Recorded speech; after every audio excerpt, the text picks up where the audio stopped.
episode today. I got my brother in here, and we're going to talk about really a taboo topic in the black community. And you know what? I ain't going to pull no punches today, dog. I'm just going to let it go. You know what I'm saying, man? I might lose some subscribers. Might be a couple people say I ain't fucking with him. I feel you. You know what I mean? But today, I think I'm just going to let it go, man, because this issue right here, I've been hearing it too much. We've been dealing with this since we were babies. We've been dealing with this forever. So it's just time really just to dig into it, man, and see and really, you know, if you're listening, you want to call in, you can call in and offer your opinion. If you don't offer your opinion, then we're just going to keep rolling anyway. And we're going to talk about black spirituality in dealing with black men. And how that affects us professionally in our families, so forth and so on. How do we maintain that level? Because it's such a clash between spirituality and black culture, and it's just I don't really know what's going on with it. So we're gonna dive into it and really try to figure this thing out, man. And I got Minister C. Smith in the building, and he's really gonna help me get through this because just with me and my own understanding, I'm gonna lead into some evil, you know, into some crazy stuff. So I don't want to do that. And you know the Bible say, you know, you should be careful about who your counsel is. You know what I mean? But it didn't say you don't need no counsel. It just said, you know, make sure that you watch who your counsel is. You know what I mean? So anyway, we'll get to that in a minute, man. As soon as we run through this logo reveal, we'll be right back, and we're gonna get into this show all the way through. Here we go.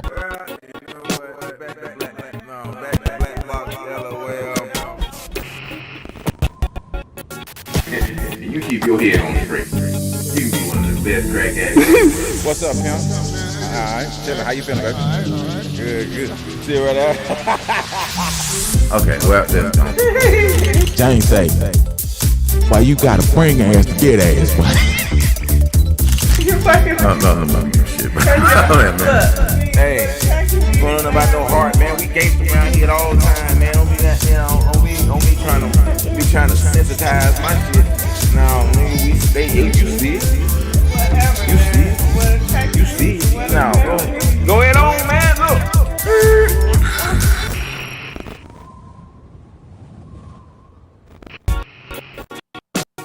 All right. Let's get this back in, man. Here we go. Hold on. We're going there we go. All right. Yeah, all right, brother. C. Smith, how you doing, man? Minister Smith, how you doing, brother? Man, I'm doing good. No complaints on my end, man. What about you? Man, I'm gonna be honest with you, dog. Yeah, I got some complaints, man. I got some complaints now. It ain't going good, bro. It ain't going good, man. Look, just so you know how this ended up coming about. So Okay. The last episode that I did, we talked about black entrepreneurship. Specifically, you know, I'm real big on entrepreneurship in the black community, and specifically with black men. You know, that's always been my thing, man, because we're the ones who are really in danger. You know what I mean? Like, I mean, the black female, don't get me wrong, like we all, you know what I mean, in danger, but the black male, it just seemed like he's not a sympathetic victim. You know what I mean? It's like no one cries for a lion that get killed in the jungle. You know what I mean? Like, ain't no tears dropped because Simba got shot. You know what I mean? Instead, we celebrate and take pictures with him, with his dead body. You know what I'm saying? But if you shoot a deer or a goddamn rabbit, you know what I mean, then you're an evil person. You see what I'm saying? So that's the way I feel that the world feels about black men. When black men get killed or murdered or shot, it's like, well, he deserved it. And you remember when we were coming up, anything that happened to us in the hood, it by default, it was our fault. It was never why they do. The first thing that was questioned is, what did he do? You know what I mean? Right. Why did he do that?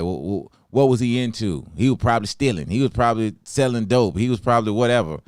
Instead of the compassion that's a life gone.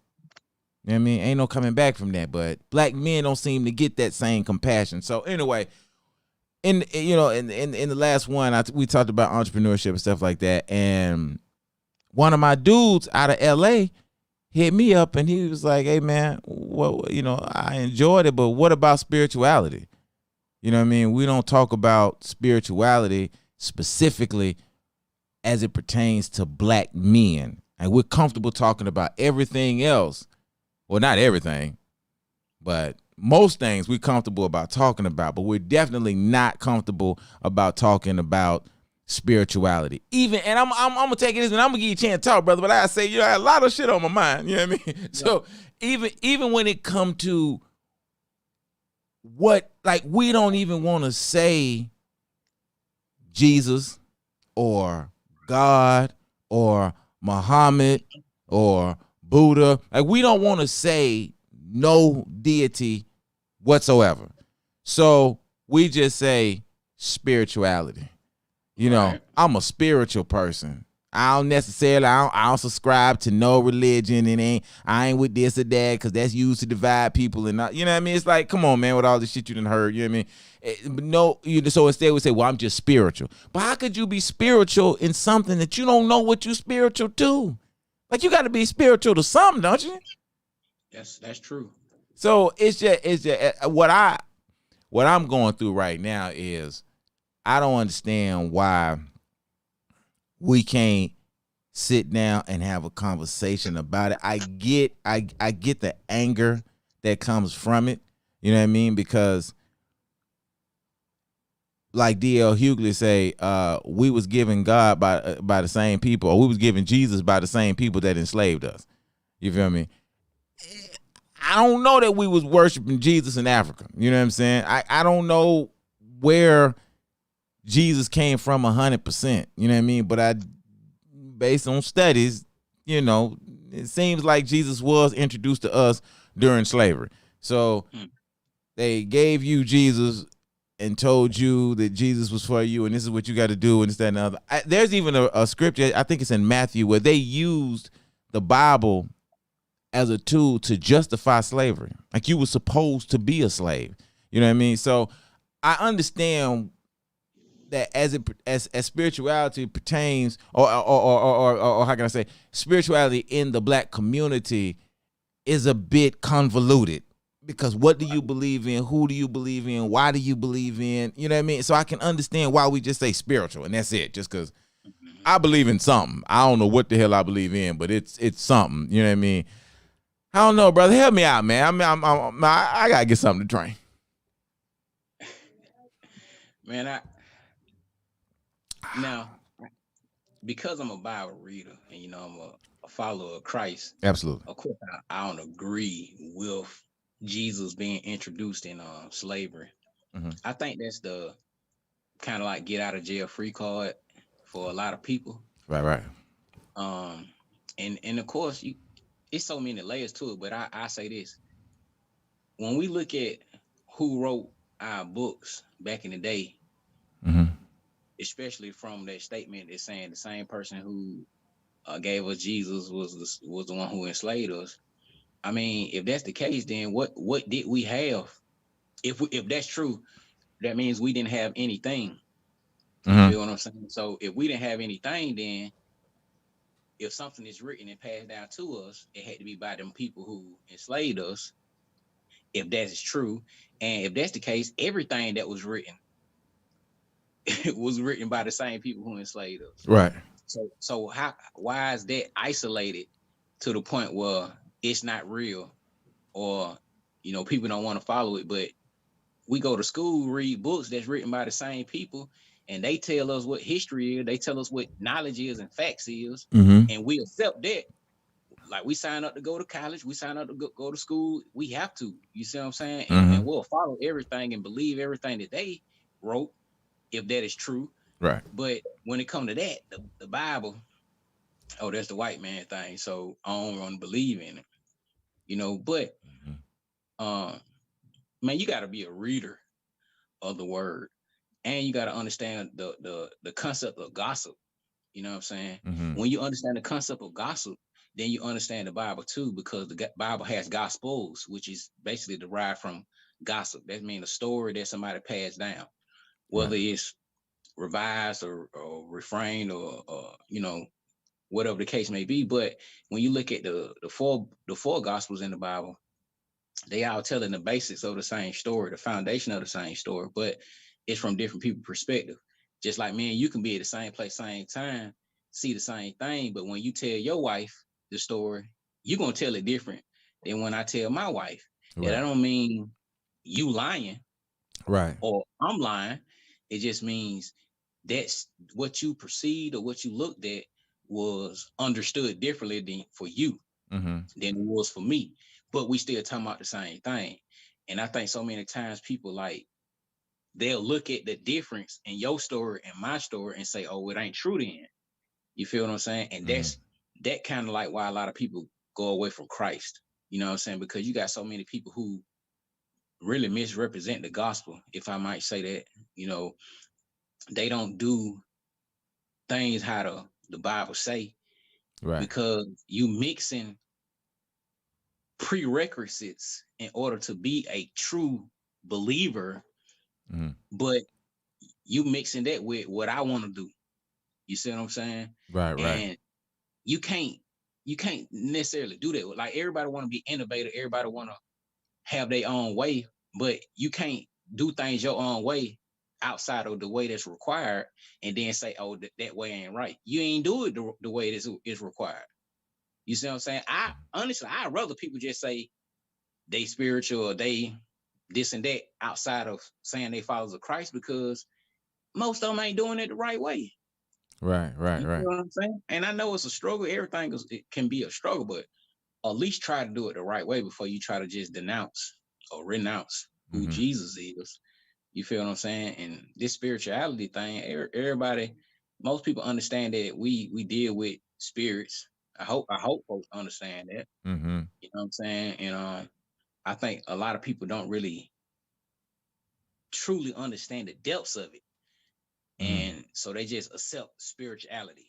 So well, let's get to this part right here then. Here, because I feel you on that. But something has happened that's a bit different. I was thinking about this earlier. When I was growing up, I'm just being honest. I don't ever remember, and I do mean ever. I'm not, you know what I mean? This ever, for real, ever, right? Mathematically, ever, right? Infinite. I don't ever remember my father saying, "Let's go to church." Right. I don't ever remember my father saying, "Let's pray together." Ever. I don't ever remember my father talking to me about God at all. Like the closest I heard was my father talk about God was followed by damn. That's it. It was God damn. That's it.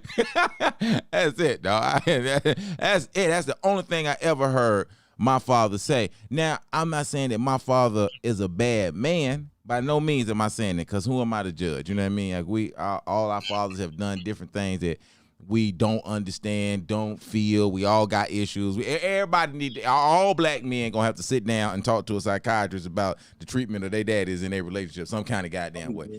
That's just how we are. You know what I mean? So, but we don't. He's never talked to me about that, dog. I mean, all the other things, like we done had the talk about sex real quick. You know what I mean? But you better strap up before you catch some. That's it. That was the whole talk. That's it. You know what I mean? That's it. Like right there. That's it. The whole thing. Ain't no teach you how to put it on or nothing. That. But you better strap up before you catch something. That's it. Gone. But I ain't even get that little bit. Like, even if you sit down at the table, they offer the prayer to somebody else. So the woman in the black community usually takes up the mantle, and she's the one who really holds the family down spiritually. Right. You know what I'm saying? But here's what's odd though, bro. So most of your pastors though were black men. True. You feel me? So it's odd. It's like these are some unicorns that came out the community some kind of goddamn way, because most of the black men in the community don't even want to go to church. And then the 1% that will go end up becoming ministers or reverends or something. So it's like everything or nothing. You feel me? And then we're being led and raised spiritually, and I'm specifically talking about black men, not black women. You know what I mean? I gotta make that clear. So, but we're specifically being raised spiritually by black women, right? As little boys. And then once we leave the home, then mama not there to tell us, well, my mama still call and tell you go to church, but she can't make me go, and I don't go. You know what I mean? And so there it is. Like, I don't go to church, and maybe I don't go to church. Not that it's an excuse. I'm just saying that it is what it is. I mean, I know I probably, you know what I mean, whatever, but I don't go because, you know what I mean, I didn't see a father go to church. So even now with me, when I do go, it's like I'm just trying to break the mold, you know what I mean? Or I'm trying to do something different, you know what I'm saying? So I'll go, you know what I'm saying? But really on the inside, I don't want to go. You feel me? Then I'm just keeping it 1,000. I told you I was gonna keep it real this episode. I don't want to go. You feel me? And then, you know, like I used to go to Eddie Long church before he passed. I couldn't do that no more, dog. I'm gonna be honest with you, cause I don't know. I'm gonna say it out loud. I don't know what Eddie did with them damn kids. I don't know what he did with the kids. Okay, so this ain't what I'm going at. All right. What I'm saying is, when I went to New Birth and that man spoke, shouted, he touched me. I mean, spiritually, right? Hey, you gotta clear that one up. I had to clear that up, dog. Yeah, and make sure everything, dog. You know what I'm saying? So, yeah, spiritually, that man touched my spirit. You feel me? And I felt different. I mean, it came to church one way, and when that man spoke, and the logic behind what he was saying, the passion behind what he was saying, the anointing that was on that man, it was a gift. I felt it.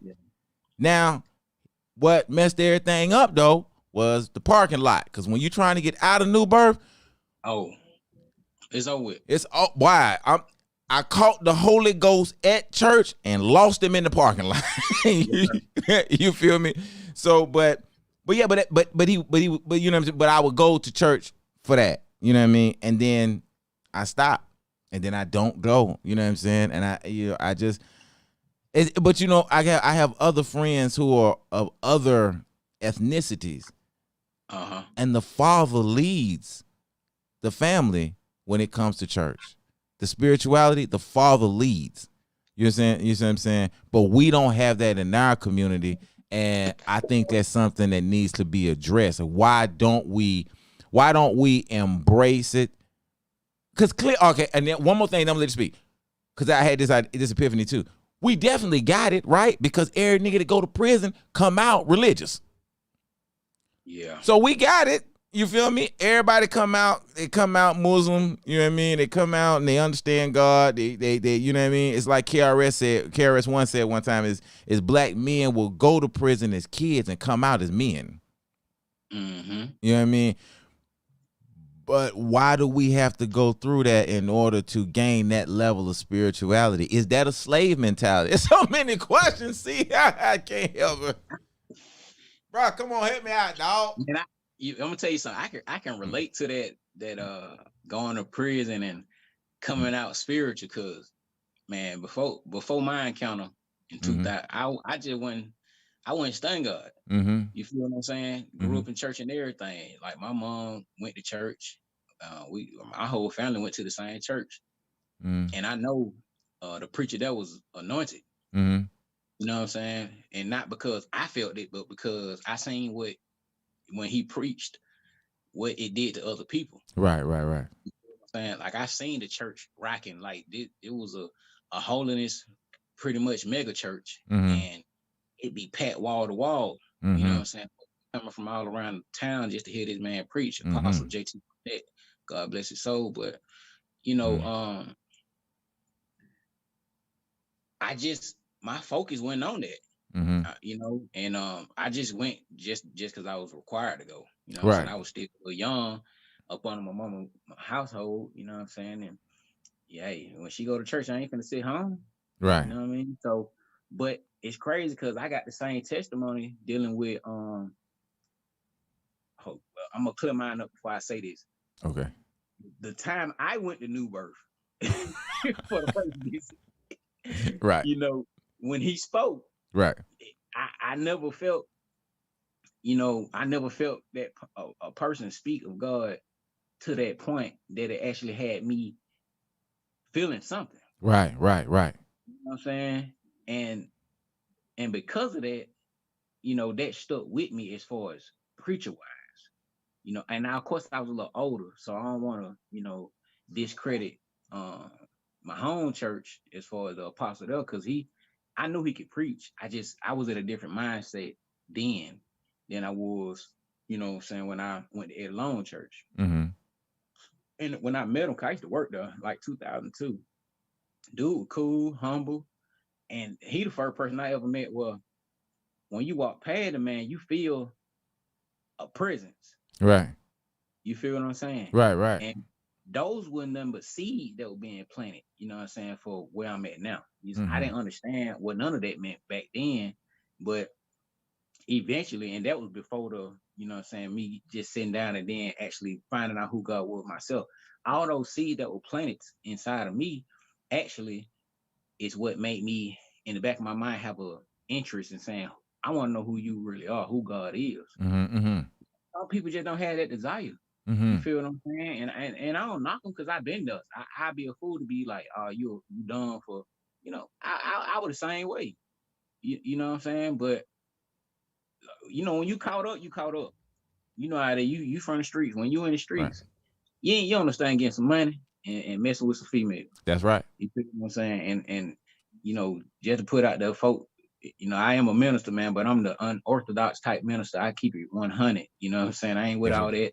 I'm finna throw 1,000 scriptures at you and speak everything directly from the Bible. I mean, I think it's about being honest. Even when you read about Jesus, he was very honest in what he spoke. He didn't always quote scriptures. He said he dropped knowledge. He dropped wisdom. And of course, it's derived biblically, but he didn't always go scripture wise. You know, sometimes he just gave good advice, good wisdom. Of course, it's Holy Spirit led. But anyway, so you know, those and me being in the streets just had my mind somewhere else. Right. And I had to sit down. You see what I'm saying? In order to have that encounter, at least the introduction, and then after that, it's on me. Right. You feel what I'm saying? And I got the introduction, and I couldn't shake it. You feel what I'm saying? But mine was a little different because I pretty much, even though I grew up in church, I kind of was atheist. You know, I knew somebody existed, and right, I knew I go to church and they talking about Jesus, but I was like, man, honest, I wasn't really sure about Jesus Christ, just like everybody else. Right. Know the slave history, know about all that, know what you've been told. I was like, I don't know about him. You know, I believe in God, but I don't know about the Jesus person because he sounded like a regular person like me. You know what I'm saying? So, you know, once I was like, man, I want to know what the truth is. I don't even care if it's Buddha. I don't care if it's you right, know, Muslim. It don't matter what it is. I said, just whatever the truth is, give it to me. You know what I'm saying? And I got it. You dig what I'm saying? I wasn't specifically looking for a certain person. I was just looking for something. I got it. And when I got it, it stuck with me and it developed into where I'm at now. And it took time. And I just think a lot of people don't have the patience to develop into what they're supposed to be in Christ. You feel what I'm saying? And I think the reason why, because you covered a couple things, I think the reason why most women are more believers than men, black, you know, is because our women are more willing to yield than black men. And tying that into the other statement you made about other ethnicities, that the men be, you know, going to church and they do they're the leaders. When the men do it. I think other cultures, they didn't have the same struggles that we have, and it's something inside of our DNA. You feel what I'm saying? Mm-hmm. And I think we this ties into slavery. We went through so much overall that we got to be like this. We just have to be powerful, Mm-hmm. and we have to be powerful on our own. So we feel like we don't need nothing else. Right.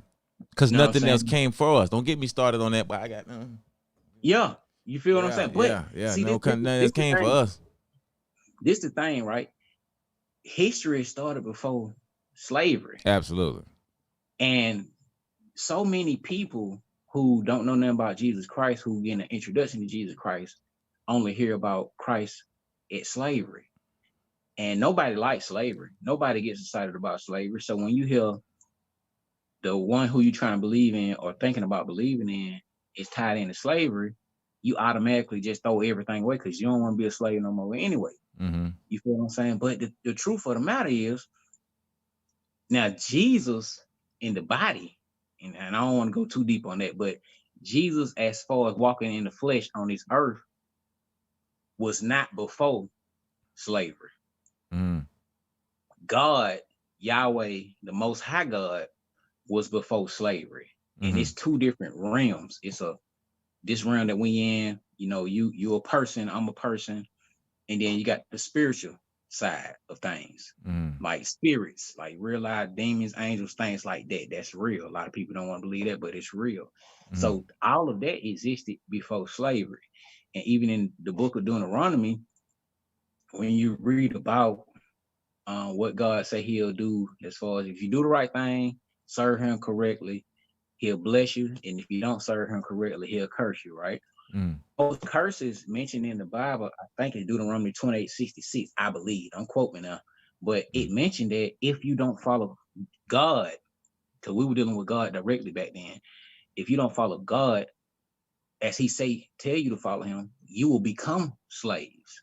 Right. So let's tie that into the system we live in now. If you got rules and regulations and laws out here and you break them, what happens?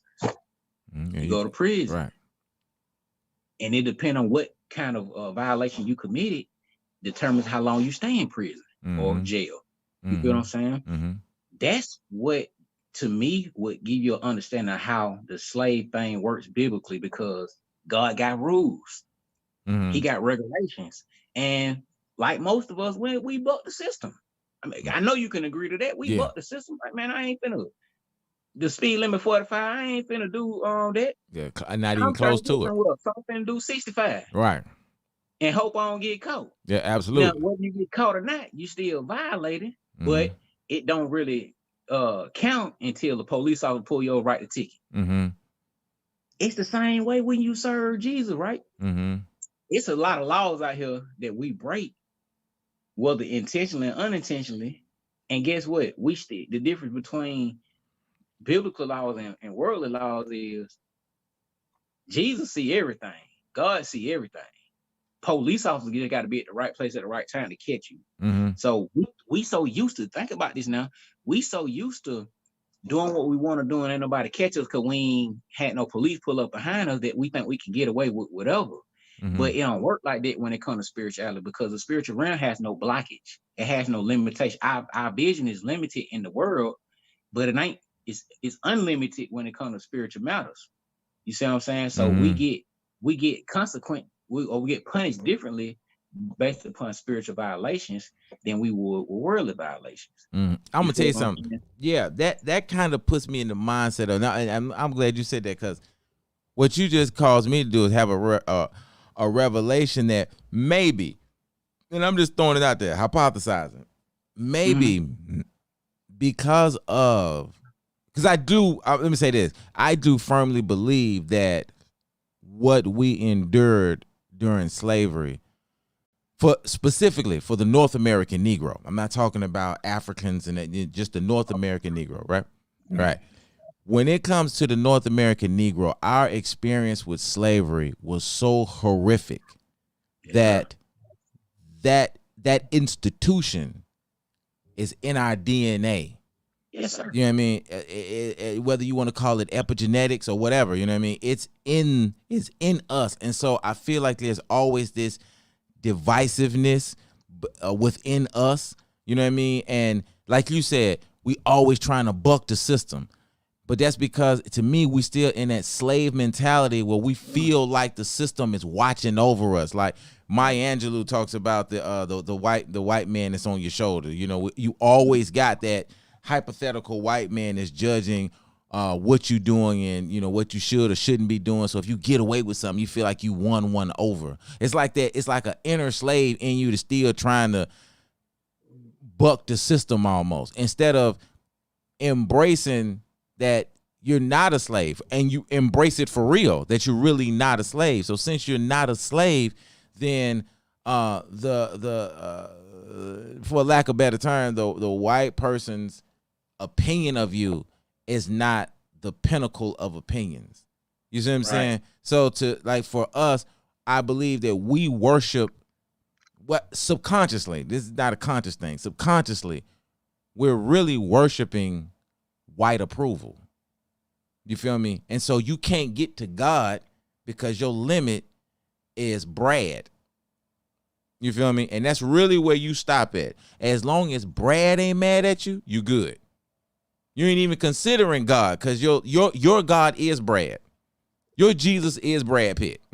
You feel me? All right, that's when you that's the picture you got hanging up on the wall. You feel me? And that's what you calling Jesus, and that's who you pray to.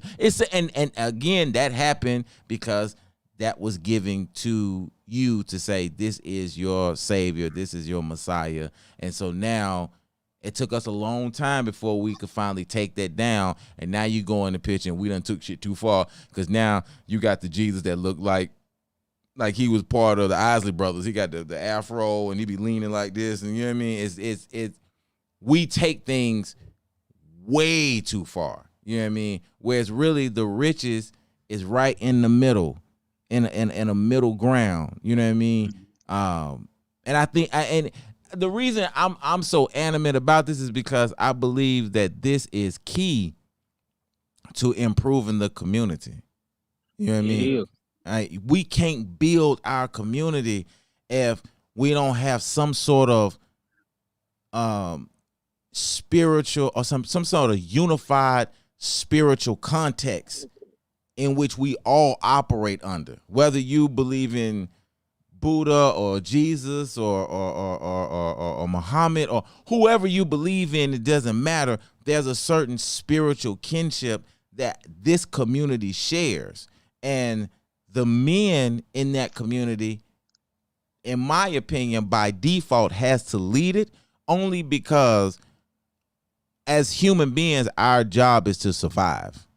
And men are made to go outside and build. That's what we designed to do, to go outside and build. So if he that is the toughest in climate, meaning to go out and build, if he's the toughest in the climate and he doesn't believe, and there's no unified thought between those strong individuals that are outside are able to build, the whole community falls apart, because women don't go outside and build. But what people don't look at is homes are an aberration to earth. That's why, it's an aberration. That's why the weather is always trying to tear down your house. It's always water's trying to seep in, and then the roof is tearing up and all that, because it's an aberration. We're not supposed to live in homes. We're supposed to live outside. But in order to live outside, the men gonna have to be in order, because you're the one who are built for it. There's only three orifices in the male body where something could come in. We're meant to go in. Nothing really is meant to come in us. Whether you see what I'm saying? Because you were meant to be outside. You're meant to do. Whereas the woman was built to receive. Right. You feel me? And so as a man, you're supposed to go out and build and create, but you can't do everything yourself. I need Minister Smith. You feel me? Like in this call, I call my brother, I call my counsel, so we come together and we build each other up. But if we ain't on the same spiritual level, we're going to tear each other down. And I feel like that's what's happening in the community, and that's why we can't grow. That took a long time. I got to get another drink. Now, even with that, right, I think the same spiritual level does not mean that we have to follow the same Absolutely. belief. Right, I agree. And I think even if you put aside all the different religions, I think it's about being accountable and about being responsible. You know what I'm saying? I think that's what's missing more than honestly Jesus, because a lot of people follow Jesus in an unaccountable, irresponsible type of way. Oh yeah, church of convenience. It don't even make it look like you a follower. Even the Bible speaks about people having a form of godliness but denying the power. It's power when you really follow Christ the right way, right? Right. And everything has instructions.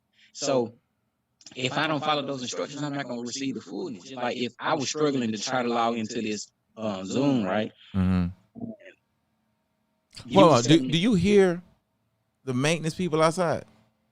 Man, I got the same thing going on over here, so I don't hear it, but they right outside my door. Okay, all right. Well, hopefully they don't hear this through the podcast. I mean, if so, hey, sorry, I can't do nothing about that, man. But go ahead though, brother. I'm listening. But yeah, so like I was saying, about being accountable and irresponsible. But if people become more accountable for their actions, I was about to Zoom. So the instructions, right? If you give me instructions in order to make it work, and I still, not pridefully, but kind of like, bullheaded, I'm gonna do it this way, and it never worked, you can't get mad at the people who created the Zoom. You got somebody who actually it worked for, and they trying to tell you, hey, you got to do it this way. So a lot of times, that we do have pride in order to want to do things our own way, and unfortunately, like, I can respect you for this, right? A lot of people who in higher positions don't know how to be humble. Right. Like I've seen you be you the boss. You know what I'm saying? You the one who putting everything together. 90% of everything together. But I seen you have people who work with you that you put them in a position where they can be the boss too. Now that don't mean they got your title, but you allow them to have actions in the company or in business because you're trying to show them how to become that. Right. You know what I'm saying? Right. But the problem we have in our community is, if I'm the boss, I ain't finna show you nothing dealing with being a boss. Right. You're gonna stay right there to working because I want to let you know you my worker. Right. You feel what I'm saying? Crabs in the bucket. That automatically cause division. Cause I always gotta I gotta go back to how Christ did it. Even though Christ came with all the power, he still operated as a servant. Right. So when he was with his disciples, it wasn't like, I'm Jesus, you better do what I say. He let them figure it out on their own. He showed them the way and let them develop into that. And guess what? It took not only 3.5 years before they actually developed into what they were supposed to be. He had to die, be resurrected, and then go back to heaven before they actually got it. And unfortunately, in our community, that's how you know Christ black. What? We don't appreciate each other till you win. Come on now. Right. You walking right there with somebody who got $1 million game plan, and you won't even do it or operate in it because you too prideful, you too arrogant, bullheaded, things of that nature. I ain't finna work for him. I ain't finna do this, do that. But I got the game plan. You know what I'm saying? We can build. We can. You can separate. Not saying we divide it, but separate and do your own thing. We still connect. And still connect. Right. That's what it's about. Like this, right? Yes, sir.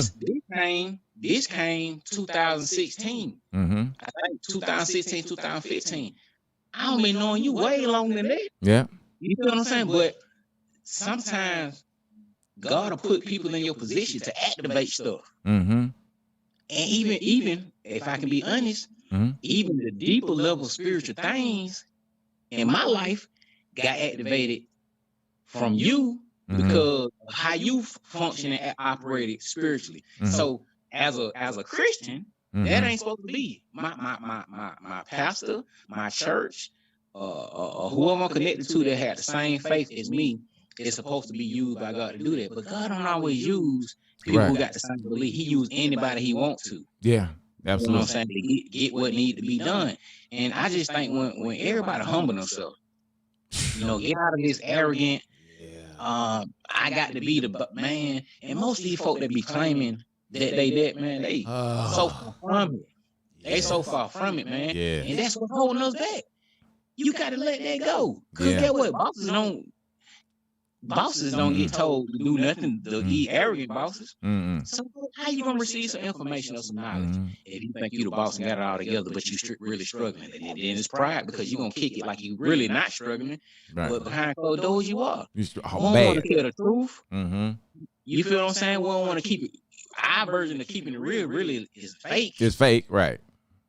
You know what I'm saying? So we dealing with all this before we get to the truth about religion. We dealing with all this personally. You feel what I'm saying? These the layers that we got to get fixed first before we can even accept whoever you want to believe. I don't even care who you want to believe. I mean, dude, I'm gonna tell you like this. It's so confusing to me because when, like, for example, let's take about maybe 3 or 4 episodes ago, I talked about the Peter Pan syndrome, right? Black men don't want to grow up, right? The Peter Pan syndrome. But then when I thought about it, I was like, you know what? Our culture, this was deep. Our culture doesn't foster the building of men. No. It don't foster the building of men. Our culture fosters the preservation of boys. That's what we do. We maintain boys. You feel me? Boys are interested in toys. We want cars. As a little boy, you want cars. You want clothes. We can do all things around. Car, clothes, hoes. That we want. Car, clothes, hoes. As little boys. I remember when I was a kid. Okay, I'm going to keep it 1,000. All right. Come on, man. Yeah. All the way up to I was in my 20s. I mean, like really maybe like 25, 20, you know what I mean? All I really wanted was money, a blue pit. I was very specific. I wanted a blue pit, right? A blue pit and my black book. And my black book is full of women. That's it. I don't want one woman. I want a bunch of women that create my special woman. You know what I mean? Like I wanted body parts. That's it. I got one woman that's got a big booty, one woman that's got big breasts, another woman that's got, you know what I mean? And so on Friday, that's it. On Friday night, you just call whichever one is available. You know what I mean? You're like, hey, what's going on, girl? What you got going on tonight? Oh, I got a word tonight. Oh, I'm hit you back. Right. Hey, what's going on, girl? What's going on? You feel me? Never. That's it, and that's all I wanted. You feel me? I was operating the strip club at the same time. I'm bringing home strippers. It's all I'm living ghetto fabulous. You know what I mean? I'm transporting from Old Nat to Union City. You feel me? Because if you're trapping on Old Nat but you lived in Union City, you balling. Because back then Union City had the nice apartments. You feel me? So now Union City the ghetto. Right now it's the ghetto. I used to go from Old Nat to Washington Road to Union City. That was the trifecta, you know what I mean? Now, in all of those plans, there was never nothing about building a home, about having a wife, about wanting kids. I didn't want kids. Not just, I ain't never wanted, never. I tell everybody the truth. My kids were mistakes. It's the truth. I did not plan that, nigga. Why stop? I ain't playing none of that. Huh? What'd you say? Pull out game week. Pull out game suck. Pull out game suck. Get him out. Get him out. You need to sit on the bench, dog. You can't play this. You should have came to practice. You suck. Yes, all right. So, boom. That's how. You only got one statement. Your dad only gave you one piece of knowledge, or was you saying he didn't give you that? No, that's all he said. Strap up. That's it. That's it. Right. Right. And that got confusing because you don't know if strap up was the condom or the pistol, because both of them was said strap up, so I don't know where it was. And both of them were necessary. And both of them were necessary. So yeah, man, I don't know, man. It just seemed like there's such a contradiction between what we should be doing as black men spiritually, particularly with our wives. You know what I mean? And that's why I brought in that Peter Pan syndrome, because if you don't grow up to become a man, you can't have a good relationship or build in a relationship with a woman, because you ain't a man yet. You feel me? You still a boy. So it's like a boy dating a woman. It don't match. You know what I mean? And there's so many boys out here that if the woman wants to be faithful to her race, or she wants to marry within her race, it's like she got to go pick the most mature boy. You feel me? And then help raise him up a little bit. You know what I mean? Man, that's so unfortunate though, man. What you saying? Because it's like a lot of women do be having to raise the men they dating. Yeah, and that's crazy. It's sad, dog. But I'm saying, like, that goes along with this spirituality.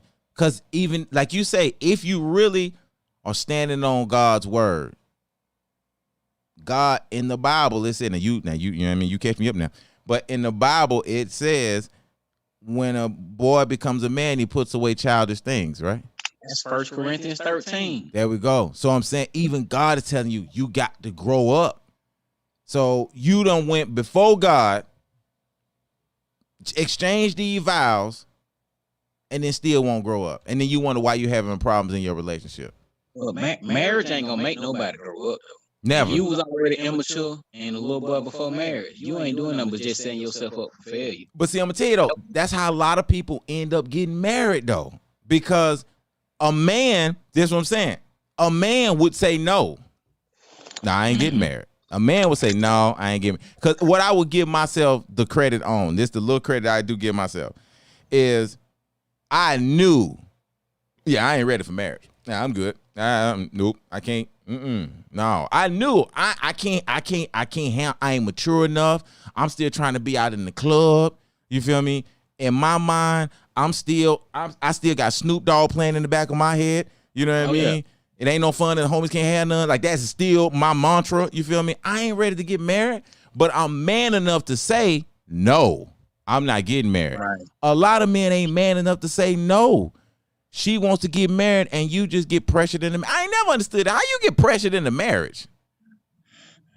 Boys think about it. Kids deal with peer pressure. There you go. That's it. And they give into it. That's it. Man, just like you and me, man, we can relate to this. Man, we won't stand no peer pressure at the end of the day. If do what I want to do what I'm doing. If I don't want to do it, I don't want to do it. I used to argue with my homies all the time. They're like, bro, come on, do that. Like, nigga, I told you I ain't doing it. Right. Right, that's it. Like, that's it. We be about to fight. Right. All right, bro, you got it. Nah, bro, I never went for the peer pressure stuff. But that's like you say, a unicorn. You, even as grown men, grown adults, you feel what I'm saying? They still giving in the peer pressure because they want to do what they see on TV, what they see in the movies, what they hear on the radio, what they hear on they phone, whatever you listen to on music on. And it's pretty much 98% of it saying the same thing. Yeah. I'm gonna tell you, that's why I was saying that it don't. That's why I was saying that that's why I was bringing in that part of that Peter Pan syndrome. Is because when you look at our culture specifically, we don't elevate the men in the community. We elevate the boys. So when you listen to the radio, you can turn on like, I'm gonna call them out. I don't give a damn. You can put on V103 or 107.9, and as soon as somebody got shot or killed or something like that, they always so sorry and we need to stop killing each other in the community and all of this shit here. And then they say, and we'll be right back after these messages, man. We got MC Kill Everybody, and with this new song, man, fuck the hood, I'm shooting up everything. Boom, here we go, bam. And then boom, then you come right back after that and then give the spiritual vitamin. Come on, dog. Bro. Come on, man. That's fucking crazy, man. I don't get it, bro. It's almost like these people got split personalities or multiple personalities. Right. Like, you got to get it together. Either you gonna promote one thing, you gonna promote the other. You can't do both. You can't do both. Even about a double-minded man is unstable in all his ways, and guess what?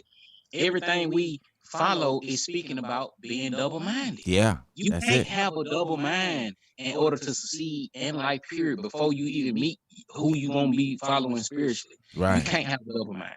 Most people who are successful, like you saying, the real preachers, the men who do go to church, they want to be preachers, they locked in. Mm-hmm. And that's all. They locked in. Now, that don't mean that a lot of them just still have them immature way, because there's a lot of preachers who had outside babies and they cheat on their wife. Mm-hmm. But for the ones who it's the ones who did, 40 years, no controversy, no nothing. Mm-hmm. You see what I'm saying? But them, the ones who with no controversy, man, they locked in. Yeah. They wasn't double-minded. They when they had their encounter that made them believe what they believe. Mm-hmm. Guess what? They stuck with it and couldn't unchange it. Mm-hmm. But guess what? The same way that an immature, Peter Pan suffering man can get married and marriage don't fix him, Mm-hmm. you got immature, Peter Pan suffering ministers, pastors Mm-hmm. that's out here misrepresenting how things supposed to be. Absolutely. You know, as a married man, we ain't supposed to cheat on our wives. Absolutely. Absolutely. We supposed to take care of the family. We supposed to provide. We supposed to do what we got to do at the end of the day. Mm-hmm. You know that because you grew up, you matured. Mm-hmm. You feel what I'm saying? But think about the ones who didn't, Mm-hmm. and they out here not only misrepresenting what marriage is supposed to be, they misrepresenting whatever their religion is supposed to be. You got Muslims who out here 4-5 babies outside the marriage. Mm-hmm. You got Christians 4-5 babies outside the marriage because they never grew up. Mm-hmm. You feel what I'm saying? They never grew up. Never, yeah. And they never actually followed the rules and regulations in order to say, grow up. Because one thing about God, he speaks about growing up. Mm-hmm. He speaks about maturing. He speaks about becoming a man. Like he spoke about the 1 Corinthians 13. 1 Corinthians 13, it's like that's speaking about love. When he say, when I was a child, I did childish things, but when I became a man, I put away childish things. That's that what God is doing, defining love. Mm-hmm. If you understand that, then you can get to what love really is. Mm-hmm. But so many times, love is a Birkin bag. Right. A Birkin bag, that's love. Right. Love is I'm riding home and she topped me off. Right. Real good. I'm gonna make me swerve. Right. That's love. I ain't gonna say it's love, but I did love it. I ain't gonna lie. Now you brought back some good memories. I'm just saying. Yes, Go ahead. Yes, I'm just messing around. Go ahead. Hey, the memories never leave. You just don't have the experiences no more. Thank God for 285. That's all I'm saying. Man, we don't want to talk about that, man. I had a situation from U-Bar to the bank. Anyway, so yeah, man. That was back in the day, though. Right. Them kids stories. Yeah, man. Right. When I was a little baby, but hey. Well, like I said, it's a lot we got to do, man. And unfortunately, man, the real pandemic is the immaturity of the black man. Whoo, boy, go ahead on now. Go ahead on, Like, boy. real. God damn. Hold on. Look, that what we need a vaccine for. That would say that one more time, dog. I just want to make sure everybody heard that. I'm gonna shut the hell up. Say it one more time. The real pandemic is the immaturity of the black man, and that's what we need a vaccine for. Yes, Come Lord. on, man. Come on, that's it. Ooh, that's hot fire. Tighten up, bro. Then why is it in the hood the ones they call the realest ones are the real niggas? Yeah. They ain't take care of their kids, bro. Right. Yeah. You leave your child to do the same thing because get what? Just like how we were talking about slavery, it's embedded in the DNA. Yeah. So if your child see that a man wasn't there to take care of him, right, most likely he gonna feel like he ain't got to take care of the ones he absolutely generational curses. Generational curses. Yeah. You feel what I'm saying? And those examples, those bad, terrible examples, is the reason why we struggling, because we have so many layers of irresponsibility. Mm-hmm. Then on top of that, you got to think about what's passed down in the DNA through slavery. Mm-hmm. You feel what I'm saying? Then you mix all that in a jambalaya of just mess. We just struggling. So it really ain't got nothing to do with Jesus. I think that's I'm telling you, that's a get out of jail free card, man. We like, oh, Jesus is the white man, really, dude. Yeah. Jesus ain't got nothing to do with your immaturity. Right. That's you. That's you. Right. Yeah, that ain't Jesus. Yeah. Yeah. Dude, It ain't Buddha Muhammad. It's you, That's dog. you. You got to get it together. I'm gonna tell you, man. I think one answer, like so far, even in this conversation, one thing that has risen to the top for me as a solution. I'm not saying it's a permanent solution, but at least temporary. And I think it's on the road to the overall solution. You know what I mean? Like Tupac said, he said, I might not change the world, but I'll spark the mind of the person who does. You know what I mean? True. It is, if we could just show each other more empathy, more sympathy, if we could just give each other a chance. That's all I'm saying. I ain't saying you got to do none of that. I'm just saying if black men specifically would just give each other a fair shot. That's it. That's it. Just when you meet this person, instead of assuming that this person is a way that's inconsistent to what you abide by, you know what I mean? Instead just saying, okay, you know what? Clean slate. That's it. We could just do that. Just have some sort, just show love for each other in that you just respect that this person is a human being, and we just move forward from there. And what other opportunities you can bring and I can bring, then we just build together. That's it. Just stop right there. If we could just do that, I think we could come up a lot. And then that's the main thing. But then that would open the door for the biggest problem, in my opinion, which is we don't talk to each other.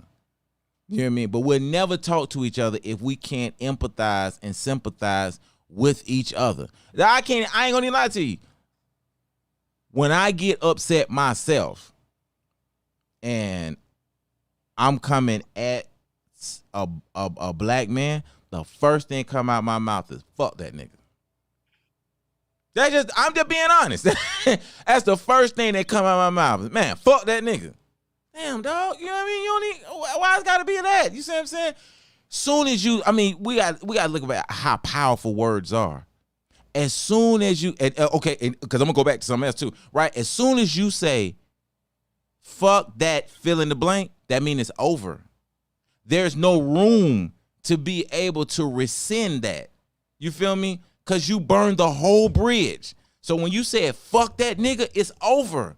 Now it's OV. You don't give this man a chance to be able to say, I'm sorry. There's no room for I'm sorry if the statement is fuck that nigga.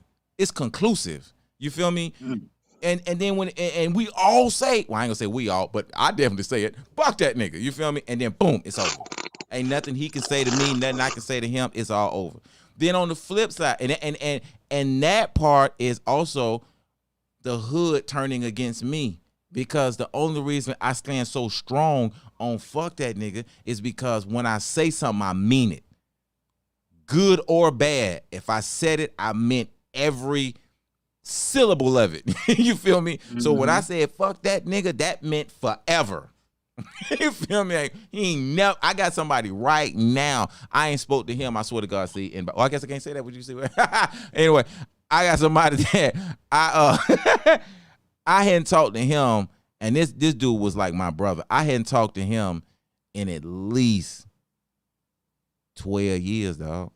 Sheesh. Yeah, we got into an argument at the old 50-yard line on Old. I don't even know if it's still there no more, but 50-yard line on Old Nat. We got an argument. It's CVS now. We got into. Mike Boy used to be in, right? For sure. Yeah. We kind of pharmacy, but go ahead. Yeah, we got into it over there because at that time we were both moving. You know what I mean? And so he had a connect, and I was like, "Look, next time you talk to your connect, you hook me up." You know what I mean? He's like, "Okay, yeah, I'm gonna do it. Then we in the spot. And he flexing for some girls because we at the table sitting. We didn't order the wings and drinks and all that. And he mentioned the Connect. He went by the Connect house. And I was like, hold on, dog. I told you next time you get with the Connect, holler at me so I can come through, and you ain't got to make the connection. Just let me be in the area. I talk for myself. Oh man, I forgot. Right. Now, by this time, this is about the 4th time he hit me with that I forgot. I said, you know what? I went in my pocket, pulled out my money. I peeled off about $300. I slapped it on the table. I said, look, this it, dog. I'm paying for the whole thing. Lose my number. Don't ever call me again. I don't fuck with you, nigga. Boom. I walked out. That was the last day I said something to him. I'm telling you, he didn't call over and over and over after that. That was the last day I spoke to him. Then I saw him about a month ago. Real talk. I saw him about a month ago. He was coming out the store. I was getting ready to come in. I had parked too close to the curb. So by the time I stopped the car, we met eyes. I was like, oh, come on. But I had my mask on, so I was hoping he ain't noticed me because I had my mask. But he did. He noticed me. And to be honest with you, this man got a good heart, dog. So he knocked on the window. He was like, hey, what's up, bro? I got out the car, and I'm just being honest with you. My heart ain't that good, y'all. It's like those old hood cliches. When you say it, you mean it. I couldn't break it. And this a month ago, dog. I said what's up to him, but I couldn't even stay there long. Because inside, I felt like, nigga, you know, like my lips start curling up. You know what I mean? And I was like, you know what? I got to go. So I was like, hey, man, look, it was good seeing you, man. You stay up, dog. And I turned around and walked off. That was the best thing I could do, because what was getting ready to come out of me was really that same anger from 12 years ago, dog. You feel me? So that's one. Now I'm gonna say this part, and then I'm gonna let it go. The good, though, is the hood has also kept me faithful to my wife. Now, hear what I mean by that, right? Mm-hmm. I love my wife, no doubt about it. I love my wife. Never have stepped out on her. I've been 100 since day one, right? But I ain't gonna say I ain't been tempted. You feel me? I ain't gonna lie about that now. That's been life. Yeah, it's been times I've been, woo, girl, I gotta, hey. Woo, all right now. I'm gonna holler at y'all later on. I gotta go. You know what I mean?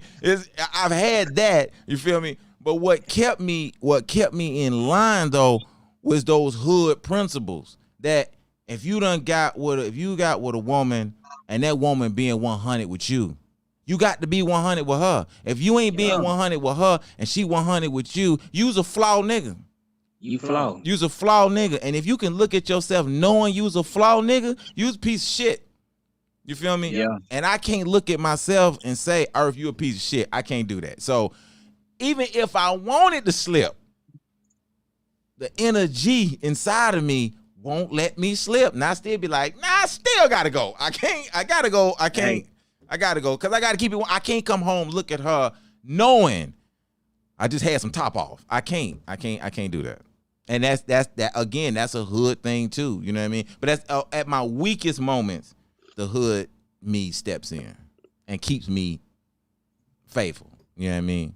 But now I've been faithful for so long, it's nothing. I don't even get to that point really. Yeah, man. You know what's well, I'm gonna say this real quick before I get into what I want to say, what I really want to say. When you see, that's when you're gonna change your heart. Yeah. Because man, that at least that would happen for me. But I truly believe that's what's gonna happen for you. Yeah. You know what I'm saying? So I just want to throw that out there. Yeah. Now. Yeah, I receive it because I needed to change. For real. Like I'm not holding that up as a badge of honor. That's why you had to have a little, you know what I'm saying, a little boy. Yeah, right. It's something got to change, you know. And I'm like, even from the first introduction, like when we first linked up. Mm-hmm. Now you was a maniac.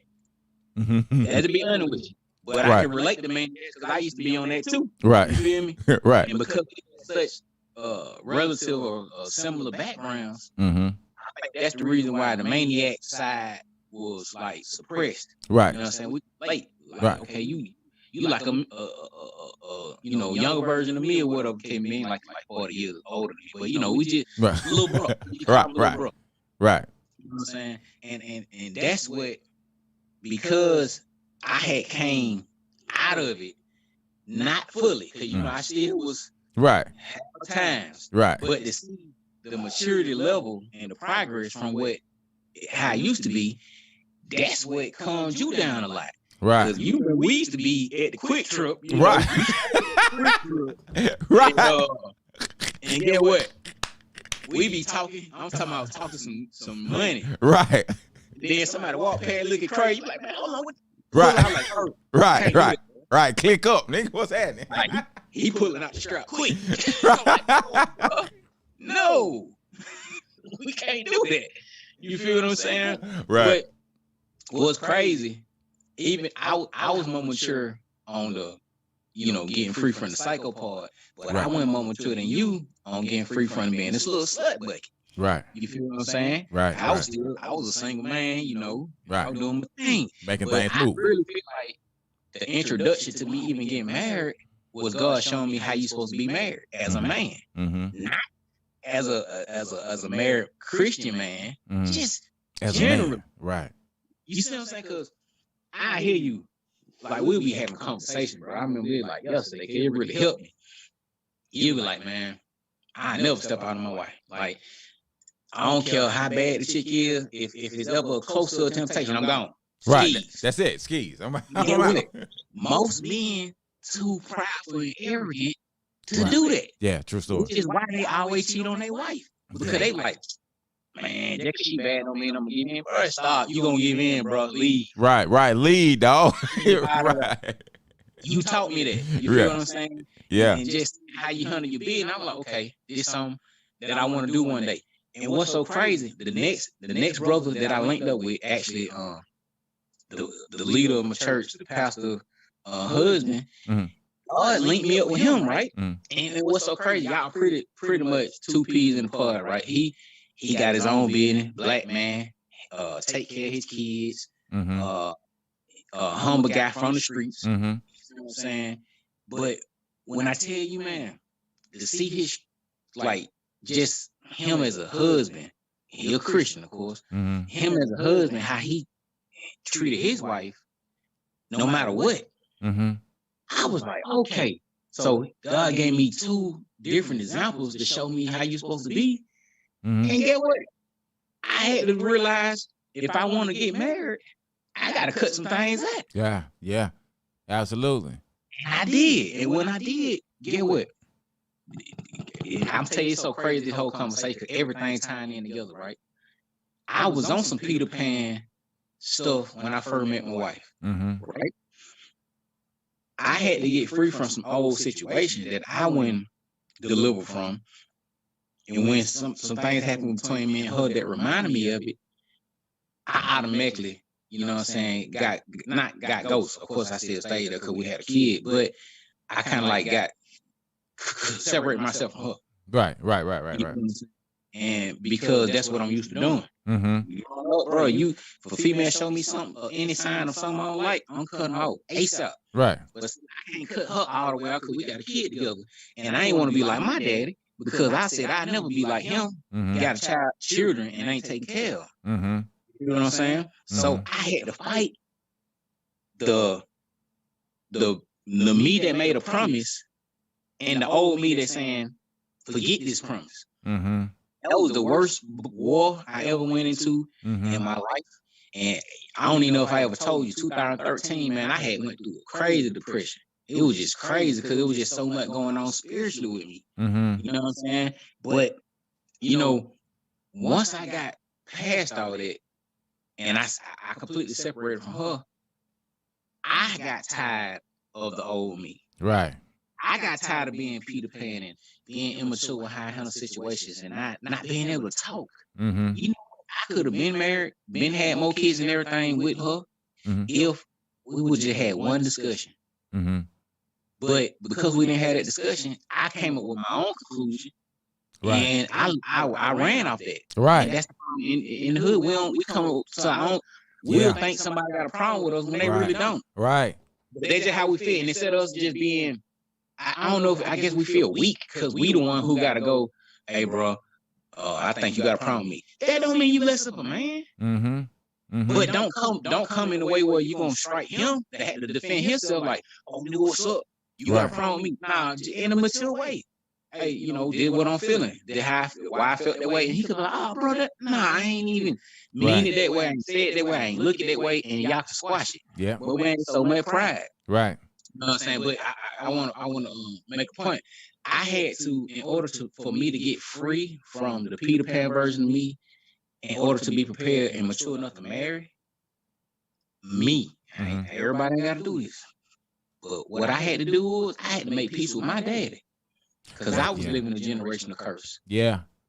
That was a struggle. Yeah. That was a struggle. You know what I'm saying? God, once I started getting on my spiritual stuff, when I could hear God clear, like,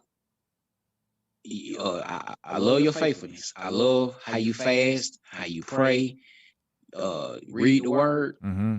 But it's only so far I can let you go up and get close to me before you have to do a certain thing. He told me I had to go make peace with 3 people in my life. And you know this, me and my mama didn't have the best relationship, man. I used to be at the office plenty of nights, like, man, I ain't going, man, I'm good, bro. Right. He like, man, I'm like, bro, look, man, y'all talking crazy. You know what I'm saying? Right. You know, and I love my daddy. He was like the only person growing up that I could talk to when I could talk to him, but then I couldn't talk to him that much. So, and he ain't never keep his promises. You know, I always had trust issues because of him. That was my trust issue to derived from, because he be like, man, I'm gonna get you a place at Freeman. Then October, November, I don't hear nothing from him until February. Like, come on, bro. Right. Wouldn't that make you have trust issues? Right. Yeah. What trust? If my own daddy do this, what I expect the person I'm just meeting on the street to do? Right. I ain't trust nobody. You feel what I'm saying? But the 3, my daddy, my mom, and you know, my wife. My wife was easy. You know what I'm saying? You know, I made peace with her. We talked about it. Everything good. Right. My mama, so. You know what I'm saying? We talked about it. You know what I'm saying? Hash things out. We good. And what was crazy, once I made peace with my mama, before that, we probably only talked 10 minutes the most. Real talk. And I mean, under the same roof, talk 10 minutes the most. After we made peace with each other and broke them that stuff that was holding them back, 2, 3 in the morning. Yeah. 5, 6 hours talks. Yeah. Catching up. Just relating. Man, it was a blessing. Yeah. And my daddy, it was hard. It was hard, man. But I went to him and I just told him how I felt. Straight up. And he respected it, and he told me how he felt. And he told me why he did what he did. And get what? If I never would have had a conversation with him about it, I never would have understood. That don't mean I accept his decisions. Right. But you understood where he was coming from. He was dealing with a generational curse. That he didn't nobody sit and talk to him about what to do to break generational curse, because guess what? We have this ritualistic way of serving Jesus, because he's a Christian too. And it don't get us free. We just think we just supposed to dress nice, go to church, hear the word, shout, go home, and go back to our regular ways. That's it. We supposed to get free. It's just like going to the hospital and you sick, and you come back out and you still sick, and now give you no medicine or nothing. The hospital is still the hospital, just like the church still the church, and the doctor still the doctor, just like the preacher still the preacher. And they can prescribe you medicine at the doctor, just like the preacher can prescribe you what you need to do to change your life. But we, the ones who got to go get that prescription filled out and take the medicine. And a lot of times, as a Christian, we won't take the medicine. We hear the preacher saying, "Stop fornicating, stop committing adultery, stop doing this and that." But we be like, all right, it feels too good, so I'm gonna just stay sick. It's all right. You know what I'm saying? Right, yeah. It's the same way with you know, at the hospital. But man, we went through it, man. I made peace with that man, and get what? It broke something off me. I felt, man, when you feel something come off you, that's spiritual. I felt it come off me. Yeah. You know what I'm saying? And within time, it's still a progress. And I think patience, you have to have patience. Patience is a virtue. It was a process in order for everything to get where it needed to be. Because it was like 2016 as well that I had to have these conversations with them. 2020, I got married through the pandemic, man. I had a talk with my wife 2019. Matter of fact, my son got sick. I don't know if I told you that he had got put in the hospital, man. This really when the coronavirus stuff started last year. But you know, I didn't know nothing about it. So my son don't have asthma. He don't get sick. You know what I'm saying? His mama healthy, I'm healthy. He one day woke up, couldn't breathe. You know what I'm saying? Just like gasping for breath or whatever. I suggested some things because I'm thinking, it's major, but it ain't that major, and me being a Negro, I don't like hospitals. Right.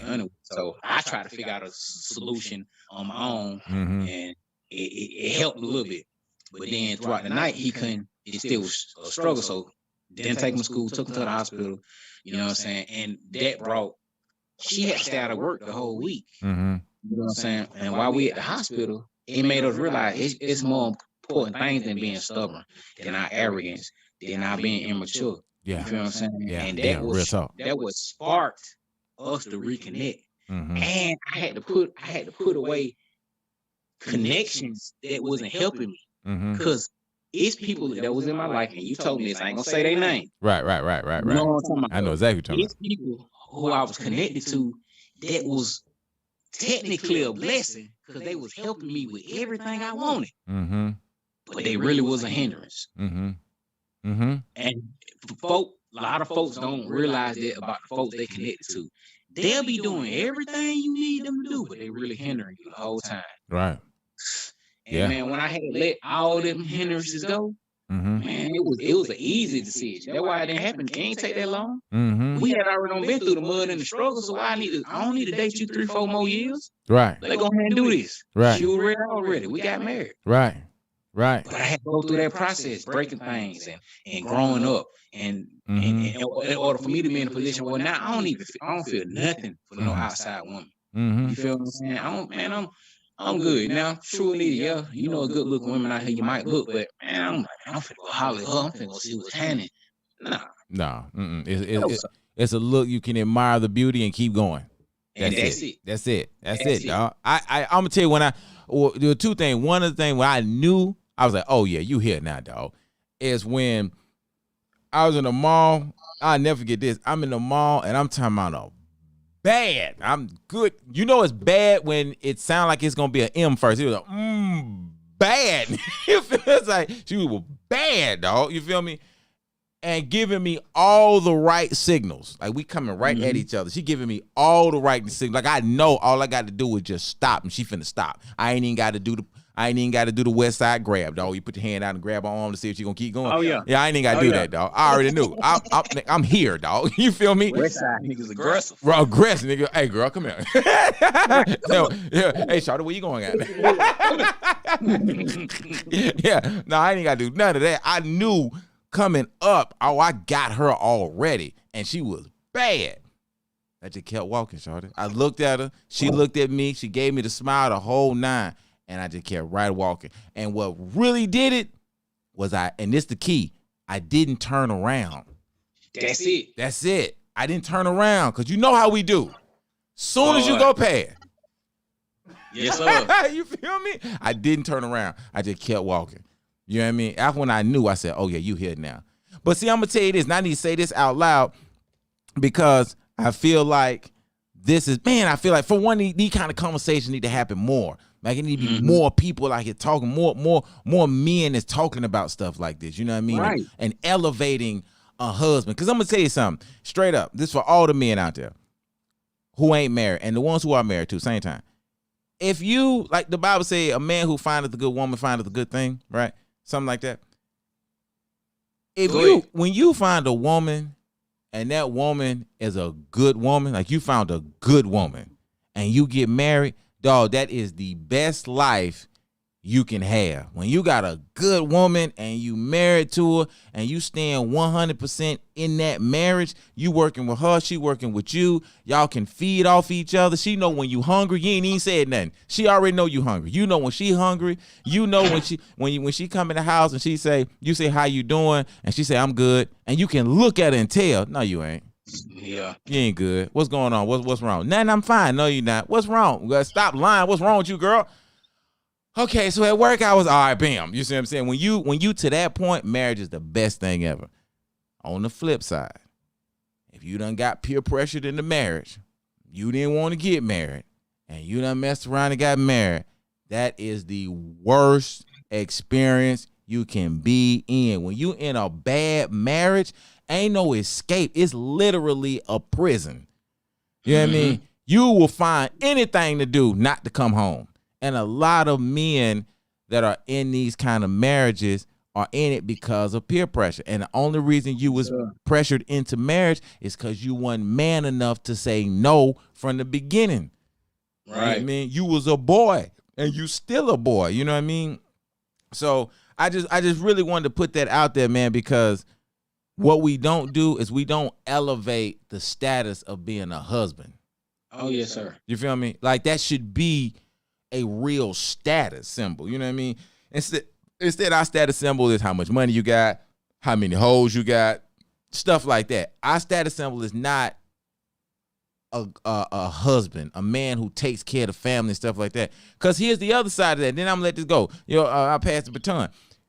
If you don't, okay, here I can say this. Okay, if you don't embrace this spirituality and stuff like this, watch that. It affect your money too. So when you say, well, I'm a businessman and I, whatever, if your spirituality ain't right, neither will your business. And here's why. Because what'll end up happening is business is about relationships, right? Yes, sir. So I build a relationship with you and you have enough trust in me and rapport is being built where you say, okay, you know what? I can trust him to do a service that affects my livelihood. Right. Or I trust the integrity of this man. So the product that he provides is probably a good product. So I'm gonna go ahead and purchase it from him because I know he's a good dude. He's an integral person. So I deal with him there. But that integrity comes from your spirituality. So you running from being a spiritual person is directly affecting your business because 90% of communication is nonverbal. But what we never ask ourselves is, what is the nonverbal readings that we picking up on? Mm-hmm. That's your spirituality. It's that feeling that you're getting from somebody else. But if you spiritually aligned, then people gonna get a good feeling from you. But if you spiritually disaligned, they gonna get a negative feeling from you. And that is going to directly affect your business because you can't communicate. Man, you said a lot. Then that's the truth, nothing but the truth. Yeah, that's what I found in business anyway. Oh, yeah, I totally agree with that, man. Like your whole relationship or approach on your spiritual journey definitely directly affects business. You know what I'm saying? Because how you handle that journey is the same way you'll pretty much handle business. Mm-hmm. You know what I'm saying? And like I said, it don't even matter who you following. If you're not following whatever you follow, whoever you follow the right way, or you got a terrible approach with it, how you gonna be successful in business? Right. You know what I'm saying? If you because business deals with a form of yielding anyway, because 9 times out of 10 in business, you're gonna have to trust somebody. Yeah. I ain't saying you gotta trust everybody, but you're gonna have to trust somebody because get what? Outside of you. Ain't too many people building computers. Right. So right. Get what? When you pay for that computer, you trust the person who created it. Right. Ain't too many folk building phones. You trusting the person who, create this phone. And so forth. So it's so many things that you have to trust somebody with. Mm-hmm. You know what I'm saying? Mm-hmm. And even when you deal with a direct person, you have to know if this person is trustworthy enough for you to make the investment, whether it's time, whether it's money. Right. You know what I'm saying? Effort, whatever it is, in order to be successful. You know what I'm saying? But if you don't even understand, like you're saying, reading nonverbal communication, which is spiritual, honestly, mm-hmm. then you gonna, I've seen plenty of folk do this. You'll sit there and make an investment and lose. Right. You know what I'm saying? Right. Because you ignored the signs. Right.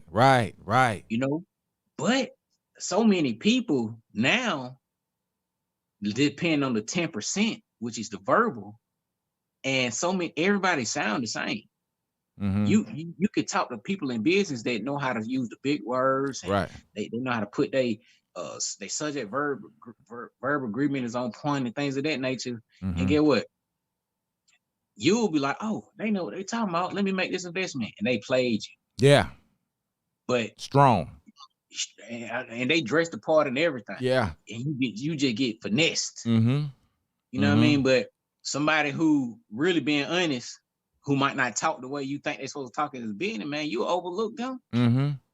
You know, and you ain't trusting the nonverbal thing. You know what I'm saying? Or you're not trusting what God leads you to do. Yeah. You know what I'm saying? So it and I tell you what's funny though, that take it back to what you said earlier. It's really about humility. Because if you was humble enough, you would be able to see that the guy who's not using those big words is being very authentic with you.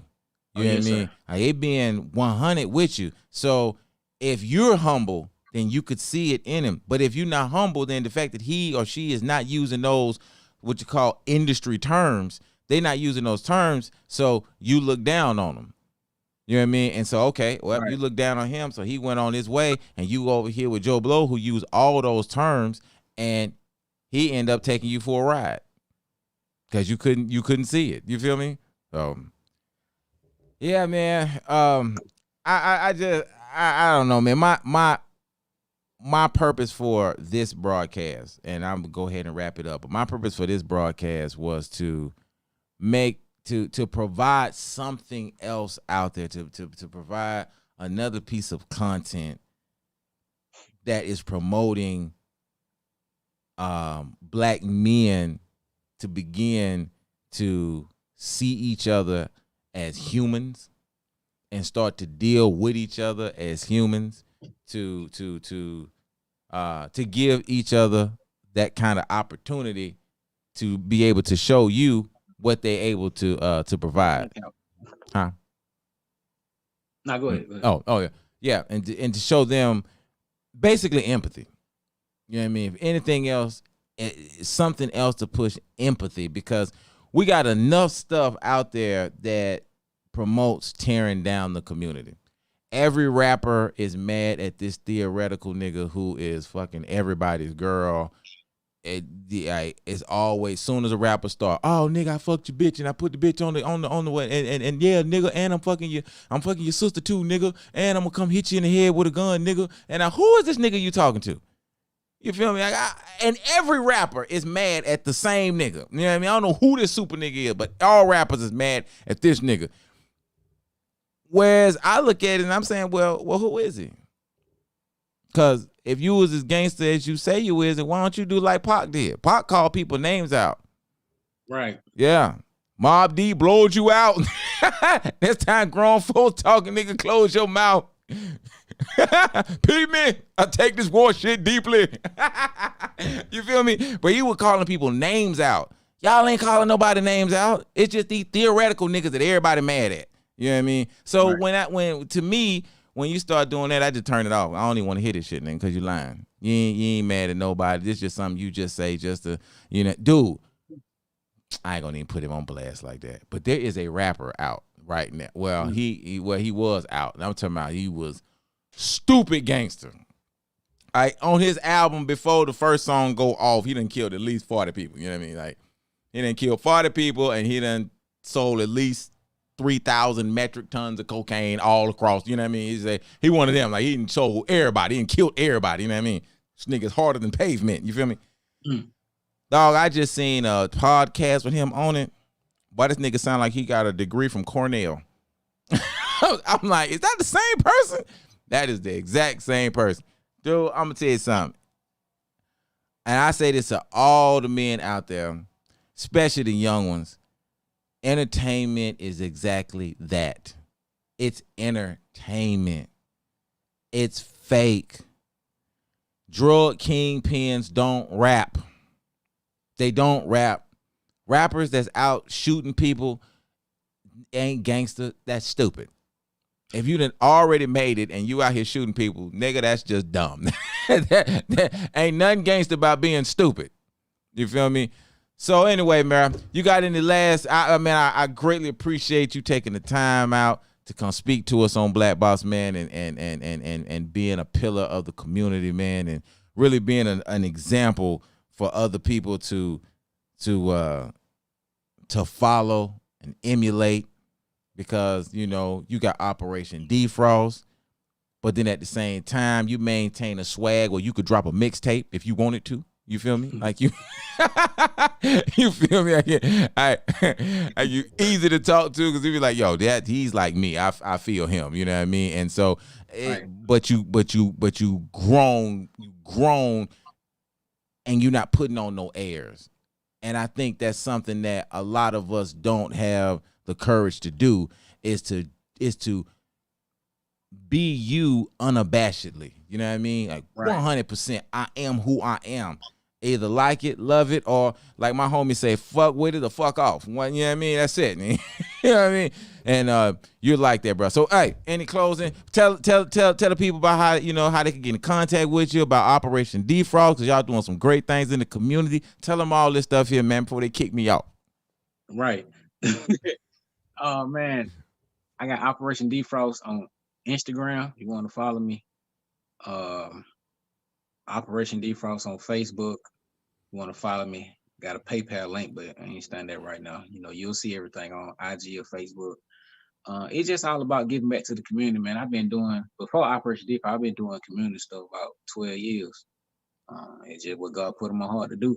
You know what I'm saying? So I just been doing it, man. It's all about the kids and helping them not grow up suffering from their generational curses. You know what I'm saying? That they parents pass down to them. You know what I'm saying? And at the end of the day, anybody who watching, whether male or female, man, if you see that you got room to grow and do better, do better. Don't wait. Don't be like, oh, I could do better, but take away the but. Just do the right thing. You feel what I'm saying? If you married, stop. And you messing around, just stop, man. Like, do the right thing because your kids watching. And at the end of the day, you setting them up to suffer. You know what I'm saying? Black men, we got a job to do.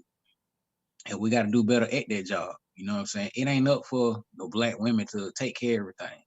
You know what I'm saying? We put too much pressure on them. You feel what I'm saying? They not the one who built to lift weights. We supposed to be the one who lifting weights. No shine, because I know them super. Anyway, how they be like, oh, what you trying to say? Look, y'all can lift weight, but I'm saying we supposed to be the one who do that. Right. You feel what I'm saying? It's so like so some subjects so touchy. It's just crazy, but it's built like that to keep this away from happening. Right. You know what I'm saying? It's a lot we got to build upon. You know what I'm saying? It's bigger than me and my brother on the line. You know what I'm saying? It can stretch to other folks. Like we ain't just limited to us. If you for real about it, then get what we trying to expand. A network of brothers who doing the right thing, husbands who doing the right thing, businessmen who doing the right thing, taking care of their community at the end of the day. Right. And that is the right thing. That's the right thing. Right. You feel what I'm saying? And I will say this.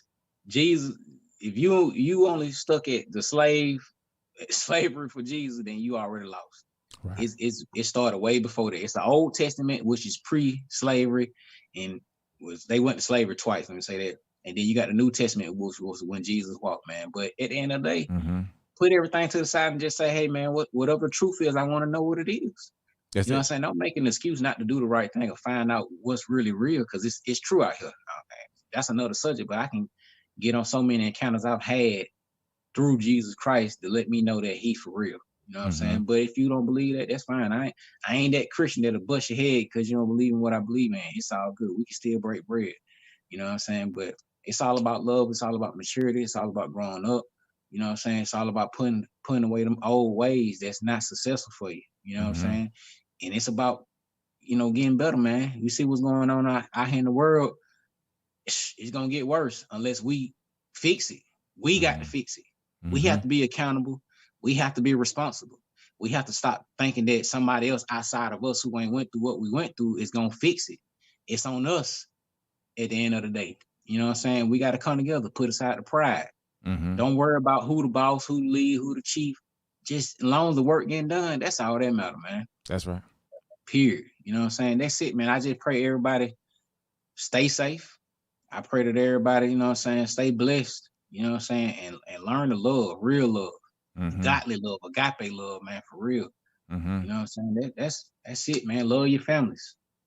I said, well, hey, brother, we greatly appreciate it. So I'm going to go on and close this thing out. I got to give thanks to the people who keep us on the air, Atlanta Radio Theater, which is Atlanta's #1 broadcast network. They the one who pay the bills around here. And at least up to this point. They ain't kicked your boy off yet. Of course, that's always that's a week-to-week thing. We'll never know. They'll tell them what might come out my mouth. You know what I mean? So yeah, and if they do kick me off, just understand this, man. I understand why, cause I say some controversial things, and yeah, I got an issue with not bending. So if they keep me off, I understand. You gotta do what you gotta do. You know what I mean? Business is business, baby. Right. You know, I don't take it personal. It's all good. You feel me? But I ain't gonna change, and I don't expect them to change. And at this point, we are in alignment. So I thank them for being who they are. Shout out to all the people who support this on a regular basis. Y'all know who y'all are. I can't call it all the names out because it'd be too many. And to everybody out there, y'all know to tune in every day. At 6 a.m. or from 6 to something. At some point, I'm going to make it from 6 to 10.